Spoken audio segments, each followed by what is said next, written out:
नमस्कार मित्रांनो, इन्व्हेस्टमेंट माहिती यूट्यूब चॅनलवर तुमच्या सगळ्यांचे स्वागत आहे.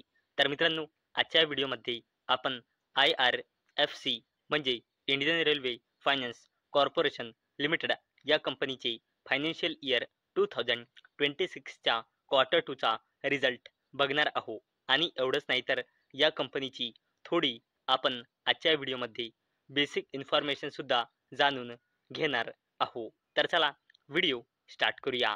तर मित्रांनो, सगळ्यात पहिले बघूया की IRFCचा क्वार्टर 2चा रिझल्ट कोणत्या टाइमला आला आहे. तर मित्रांनो, Indian railway finance corporation limited या कंपनीचा क्वार्टर 2चा रिझल्ट 15 ऑक्टोबर 2025 म्हणजे आज दुपारी 1:15 वाजता आले आहे. म्हणजे मित्रांनो, IRFCचा क्वार्टर 2चा रिझल्ट आज ड्युरिंग द मार्केटच आला आहे. म्हणून मित्रांनो, या कंपनीचे क्वार्टर 2चे नंबर मार्केटला कसे वाटले आहे याचा इम्पॅक्ट आपल्याला आजच पाहायला मिळाला आहे. तर चला आता आपण जाणून घेऊया IRFC म्हणजे इंडियन रेल्वे फायनान्स कॉर्पोरेशन लिमिटेडचे फायनान्शियल इयर 2026च्या क्वार्टर 2चा रिझल्ट.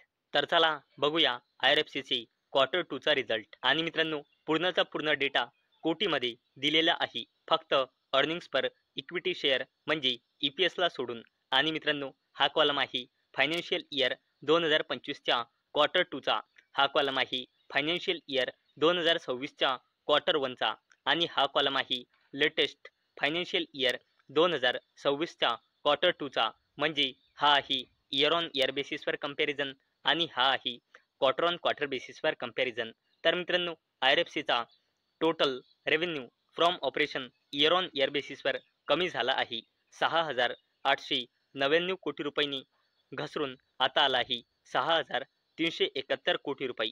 तसेच मित्रांनो, IRFCचा total revenue from operation quarter on quarter बेसिसवर देखील कमी झाला आहे.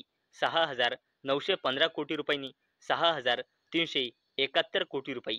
तसेच मित्रांनो, जर आपण IRFCचा टोटल इन्कम बघितला तर तो इयर ऑन इयर बेसिसवर कमी झाला आहे. 6,900 कोटी रुपयांनी 6,371 कोटी रुपये. तसेच क्वार्टर ऑन क्वार्टर बेसिसवर देखील IRFCचा टोटल इन्कम कमी झाला आहे. 6,918 कोटी रुपयांनी 6,371 कोटी रुपये. तसेच मित्रांनो, जर आपण IRFCचा टोटल एक्सपेन्सेस म्हणजे खर्च बघितले तर ते इयर ऑन इयर बेसिसवर जबरदस्तपणे कमी झालेले आहे. 5,287 कोटी रुपयांनी 4,594 कोटी रुपये. आणि क्वार्टर ऑन क्वार्टर बेसिसवर देखील कमी झाले आहे. 5,172 कोटी रुपयांनी 4,594 कोटी रुपये. आणि मित्रांनो, जर आपण IRFCचा प्रॉफिट बिफोर टॅक्स बघितला तर तो इयर ऑन इयर बेसिसवर वाढला आहे. 1,612 कोटी रुपयांनी 1,776 कोटी रुपये. आणि क्वार्टर ऑन क्वार्टर बेसिसवर देखील IRFCचा प्रॉफिट बिफोर टॅक्स वाढला आहे. 1,745 कोटी रुपयांनी 1,776 कोटी रुपये. आणि मित्रांनो, जर आपण इंडियन रेल्वे फायनान्स कॉर्पोरेशन लिमिटेडचा प्रॉफिट फॉर द पिरियड म्हणजे नेट प्रॉफिट बघितला तर तो इयर ऑन इयर बेसिसवर वाढला आहे. 1,612 कोटी रुपयांनी 1,776 कोटी रुपये. आणि क्वार्टर ऑन क्वार्टर बेसिसवर देखील कंपनीचा नेट प्रॉफिट वाढला आहे. 1,745 कोटी रुपयांनी 1,776 कोटी रुपये. आणि मित्रांनो, जर आपण Indian railway finance corporation limited या कंपनीचा EPS म्हणजे अर्निंग्स पर इक्विटी शेअर बघितला, जो फक्त रुपीजमध्ये असतो, तो सुद्धा इयर ऑन इयर बेसिसवर वाढला आहे. 1.23 रुपीजने 1.36 रुपीज. आणि क्वार्टर ऑन क्वार्टर बेसिसवर देखील वाढला आहे. 1.34 रुपीजने 1.36 रुपीज. तर मित्रांनो, आतापर्यंत आपण IRFCचे फायनान्शियल इयर 2026च्या क्वार्टर 2चा रिझल्ट बघितला. आणि मित्रांनो, कंपनीचा रेव्हेन्यू क्वार्टर ऑन क्वार्टर बेसिसवर म्हणा किंवा इयर ऑन इयर बेसिसवर म्हणा डिक्लाइन म्हणजे कमी झाला आहे. परंतु मित्रांनो, कंपनीचा नेट प्रॉफिट म्हणा किंवा अर्निंग्स पर इक्विटी शेअर म्हणा क्वार्टर ऑन क्वार्टर बेसिसवर म्हणा किंवा इयर ऑन इयर बेसिसवर म्हणा, आपल्याला बोथ केसमध्ये ग्रोथ दिसत आहे. आणि मित्रांनो, कंपनीचा रेव्हेन्यू कमी झाला आहे क्वार्टर ऑन क्वार्टर बेसिसवर आणि इयर ऑन इयर बेसिसवर, परंतु कंपनीचा नेट प्रॉफिट म्हणा किंवा अर्निंग्स पर इक्विटी शेअर म्हणा क्वार्टर ऑन क्वार्टर बेसिसवर आणि इयर ऑन इयर बेसिसवर वाढला आहे. आणि याच्या मागचे मेन रिझन आहे इंडियन रेल्वे फायनान्स कॉर्पोरेशन लिमिटेडचे क्वार्टर टूचे एक्सपेन्सेस म्हणजे खर्च. कंपनीने क्वार्टर टूमध्ये आपले टोटल एक्सपेन्सेस जबरदस्तपणे कंट्रोल केले आहे. म्हणून मित्रांनो, कंपनीचा रेव्हेन्यू तरी कमी झाला आहे क्वार्टर ऑन क्वार्टर बेसिसवर आणि इयर ऑन इयर बेसिसवर, तरीही कंपनीचा नेट प्रॉफिट आणि earnings per equity share quarter on quarter बेसिसवर आणि इयर ऑन इयर बेसिसवर ग्रो झाला आहे. तसेच मित्रांनो, IRFC म्हणजे इंडियन रेल्वे फायनान्स कॉर्पोरेशन लिमिटेडने 1.05 रुपीजचा इंटरिम डिव्हिडंड अनाऊन्स केला आहे आणि याला देण्यासाठी इंडियन रेल्वे फायनान्स कॉर्पोरेशन लिमिटेडने रेकॉर्ड डेट फिक्स केली आहे फ्रायडे 24 ऑक्टोबर 2025. आणि मित्रांनो, आता आपण Indian railway finance corporation limited या कंपनीची थोडी बेसिक इन्फॉर्मेशन जाणून घेऊया. तर मित्रांनो, जर आपण या कंपनीचा पूर्ण शेअर होल्डिंग पॅटर्न चेक केला तर अवेलेबल डेटानुसार IRFC मध्ये प्रमोटर्सची होल्डिंग आहे 86.36% आणि मित्रांनो, या कंपनीमध्ये प्रमोटर्सची होल्डिंग 75% पेक्षाही जास्त आहे. याचा अर्थ म्हणजे या कंपनीमध्ये पुढे जाऊन आपल्याला OFS पाहायला मिळू शकते आणि FISची होल्डिंग आहे कंपनीमध्ये अवेलेबल डेटानुसार 0.93%, DISची होल्डिंग आहे 1.45% आणि पब्लिकची होल्डिंग आहे 11.24%. तसेच मित्रांनो, जर आपण या कंपनीचा पूर्ण फायनान्शियल इयरचा परफॉर्मन्स बघितला तर या कंपनीची सेल्स पूर्ण फायनान्शियल इयर 2023 मध्ये होती 23,892 कोटी रुपये.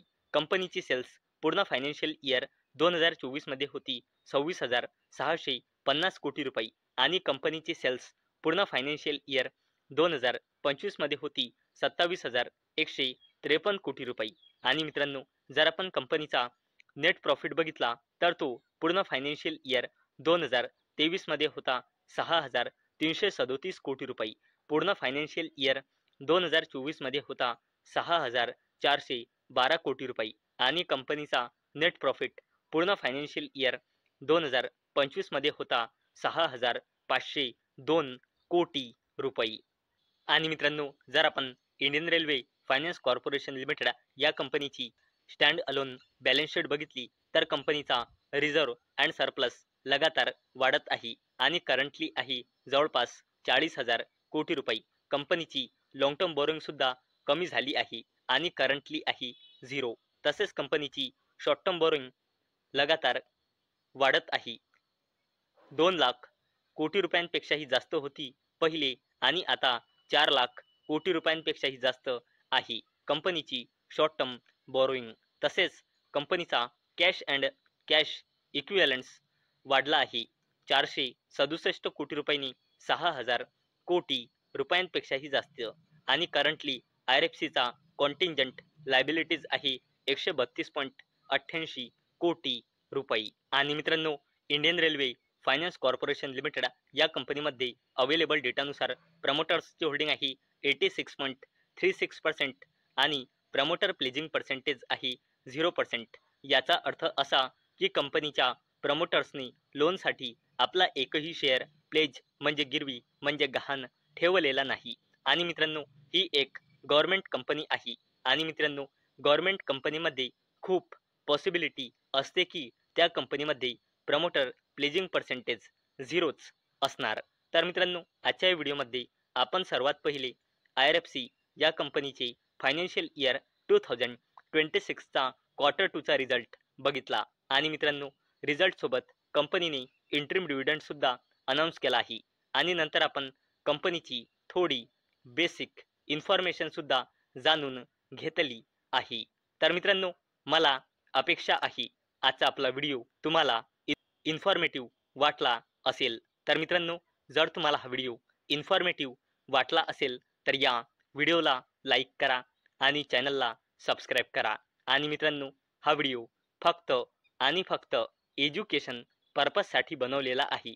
माझ्याकडून काहीही रेकमेंडेशन नाही की तुम्ही या स्टॉकला बाय करा, सेल करा किंवा होल्ड करा. तर चला भेटूया नेक्स्ट व्हिडिओमध्ये. तोपर्यंत टाटा, बाय बाय.